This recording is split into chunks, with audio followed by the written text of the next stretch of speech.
ఏవండోయ్, మేము ఈరోజు చక్కెర పొంగల్ తయారు చేసుకుంటున్నామండి. మీరందరూ మా ఇంటికి వచ్చి ఒక లుక్ వేసి ఒక లైక్ వేసి వెళ్ళాలండోయ్. మరి ఈ పొంగలి దేవుడికి ప్రసాదంగా పెట్టుకోవడానికి చాలా బాగుంటుంది. ఇంకా పిల్లలకి పెద్దలకి బలవర్ధకమైన ఆహారం. మరి పొంగలికి కావలసిన పదార్థాలు ఏంటో, దీన్ని తయారు చేసే విధానం ఏంటో చూసేద్దామా మరి. దీనికి కావలసిన పదార్థాలు, మేము ముడి బియ్యం వాడతామండి.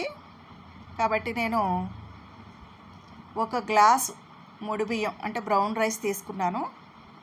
అర గ్లాసు పెసరపప్పు తీసుకున్నాను.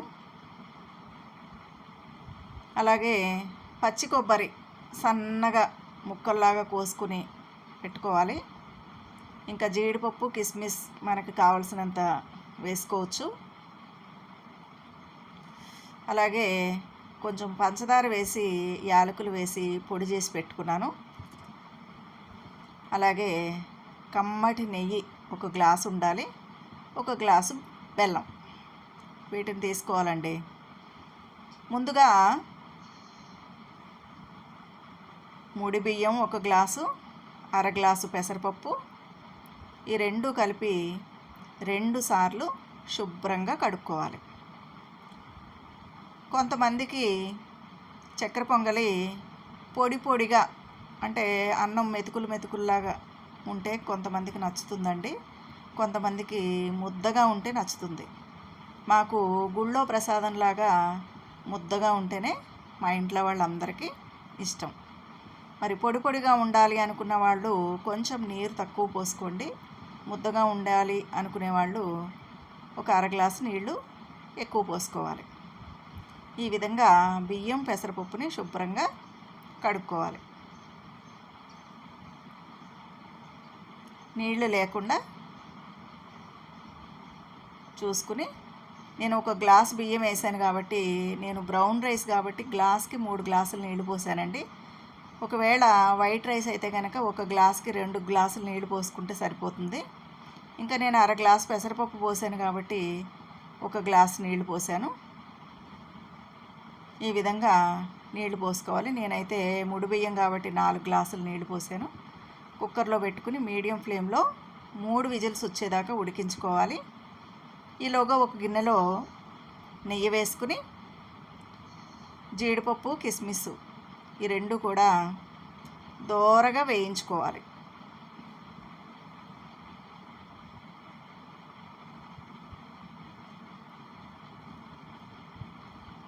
నెయ్యి వేడైందండి.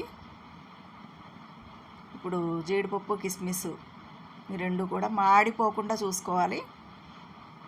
చిన్న మంట మీద చక్కగా దోరగా వేయించుకోవాలి.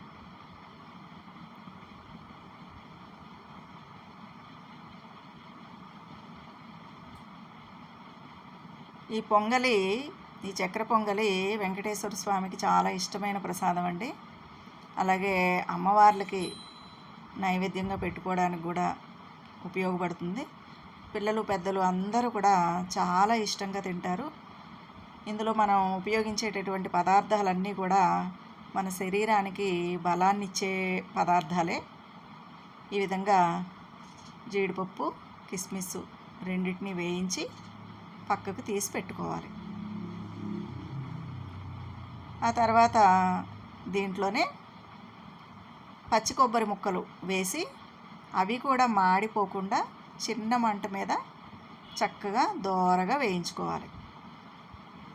మరి పచ్చి కొబ్బరి మన ఆరోగ్యానికి చాలా మంచిదండి. దీంట్లో చాలా ఫైబర్ ఉంటుంది. కాబట్టి కొబ్బరి ముక్కలు ఎంత ఎక్కువ వేసుకుంటే అంత రుచిగా ఉంటుంది. జీడిపప్పు, కిస్మిస్, ఈ కొబ్బరి చక్కెర పొంగల్లో కొంచెం ఎక్కువగానే వేసుకోవాలి. అప్పుడు రుచిగాను ఉంటుంది, మన శరీరానికి అవసరమైన ఫైబర్ కూడా అందుతుంది.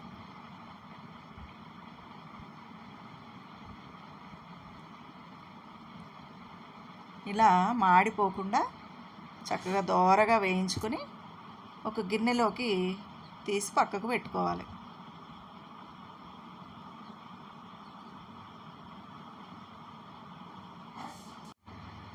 ఈ విధంగా ఒక గిన్నెలోకి తీసి పక్కకు పెట్టుకోవాలి.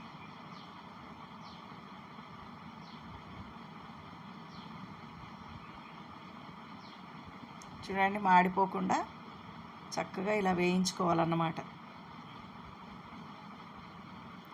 బియ్యం కూడా ఉడికిపోయిందండి. అందులో బెల్లం వేసుకోవాలి. ఒక గ్లాసు బెల్లం వేసుకొని ఆ వేడి మీదే చక్కగా కలుపుకోవాలి. యాలకుల పొడి వేసుకోవాలి.